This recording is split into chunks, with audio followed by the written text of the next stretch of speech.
Brock Purdy will not play against the Saints. It's a left shoulder injury along with some toes not feeling great. That means Mac Jones is going to get the start tomorrow and potentially beyond week 2. The Morning Buzz is brought to you by One A Day.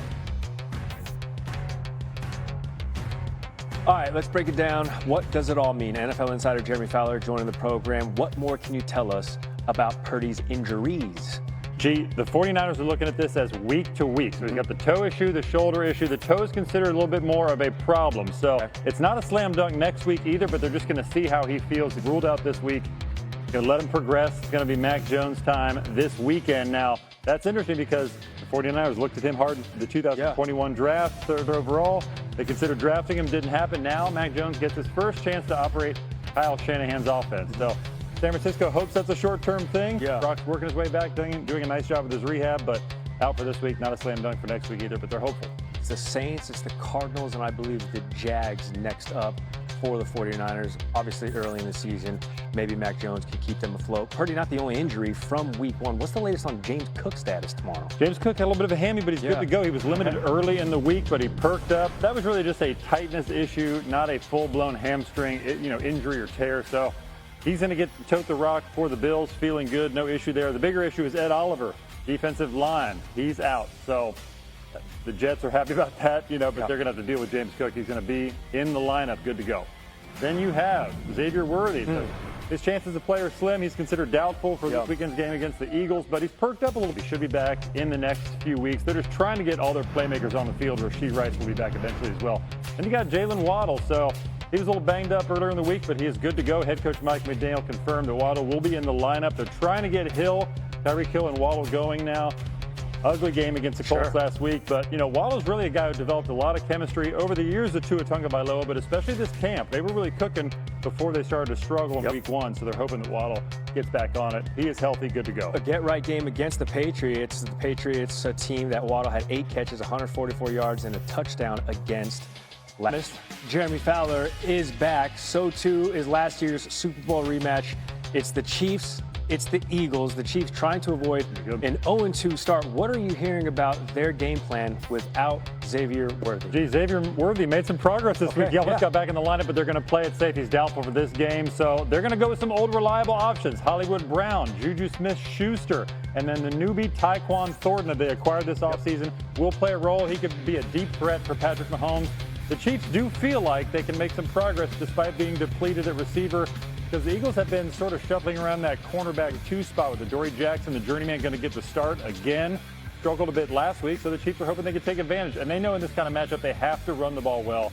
So Isaiah Pacheco is going to have to be a factor. Also from the Eagles side, watch for A.J. Brown. Only 1 target last week. 8 yards. They are hoping to get him more involved. It's got to be organic. They're not going to force feed him, but those easy slant routes that he can get 8 to 10 yards on, they're going to try to get him involved. If there was ever a time to have home field advantage on your side, it is for the Chiefs at Arrowhead because they are many men down. In the NFC, Giants still rocking with Russell Wilson at QB1. How soon could we see Jackson Dart under center? Well, the Giants are trying to stick to their plan here. They got the veteran Russell Wilson. They're trying not to make a rash decision here. They're hoping that Wilson and the offense plays well this preseason to the point where he's been a factor. The noise is only going to get louder. We know that, especially if they don't Dart package. The Giants have shown that even throughout camp. They'd have a drive where Russell Wilson's leading the drive, then Dart will come in, maybe around the red zone at the goal line. So could be a factor where they maybe try to get him in the game. Dallas is at least prepared for that, but they've mostly prepared for Russell Wilson. Yeah, it's first-round draft capital, and everybody knows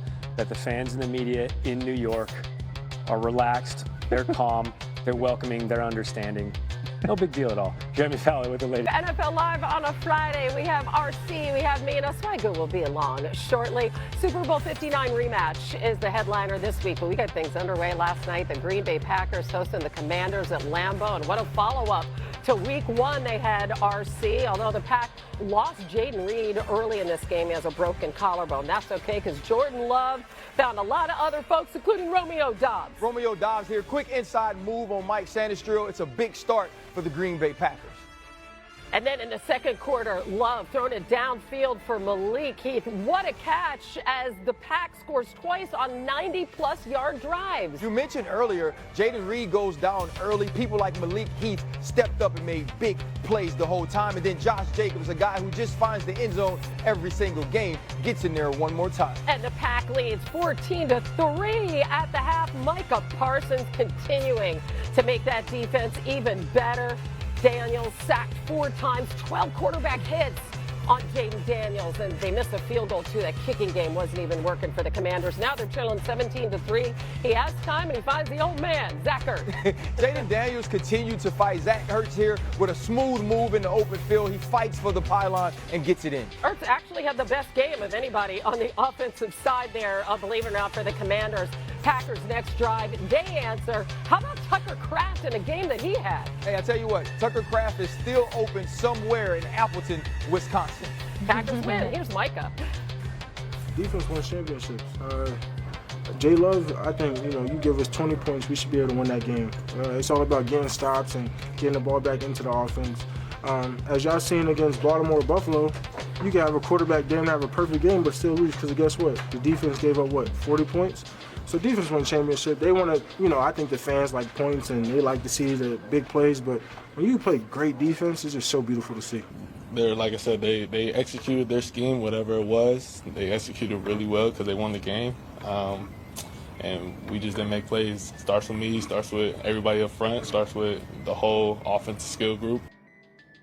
The Packers blitzing Jayden Daniels, that was a difference maker. He was pressured on 9 of those 15 blitzes, sacked twice, completed only 3 of 11 throws. Worst completion percentage, not just by him, but by any Washington quarterback over the last 15 years. Yikes. Micah Parsons played 15 more plays than he did in week 1, 69% of their plays on defense. Mina, what'd you see from that Packers D last night? You know what I love about watching Parsons in this defense, Ryan? They could have traded for him and then just said, okay, cool, line up outside the tackle, we're going to rush 4, win on every down. Instead, Jeff Hafley, the defensive coordinator, uses him as like the queen on the chessboard, mixing up his alignments, sending pressures, both real and simulated, in different situations. And then you have other defensive linemen taking advantage of their one-on-ones. Devontae Wyatt, Brooks, Sean Gary, who was excellent as well. I think what you're seeing in Green Bay right now is what happens when you have a true force multiplier talent, and that's what Micah Parsons is, but you also have exceptional creative coaching. That combination is so hard to stop, and it's a big part of why Parsons' impact goes far beyond what you see from him in the box score. But I love the fact that you mentioned Jeff Hafley first, right? Because that's a big piece of what they're